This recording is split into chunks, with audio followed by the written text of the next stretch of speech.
bands. Yan o, parang roller. Oo nga, may roller, pero walang gulong. Kaya nga sabi ko, ang gagawing roller, yan ang sinasabi ni Chong Arte na roller. Diba ito? Yan. Pero, hindi naman lalagyan yan ng gulong. Ang ilalagay lang ay yun o, ganun. Parang pinakapako lang. Yan ang mag-guide. Yan o. Yan o, guide siya o. Saka hindi all the way, kamo. Space. Ganon. O. Tapos, lalagyan lang niya ng kondito o. Yan o. Parang ganyan o. Hinges.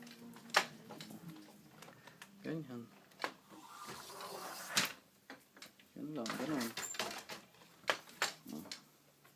Ganyan ang magiging style ng pintuan ng nandun sa may kitchen. Yung tabi. Ganyan. Yan lang oh. Wala namang gulong yun eh. Hindi naman lalagyan ng kailangan ng gulong yan. Okay? Okay, bye.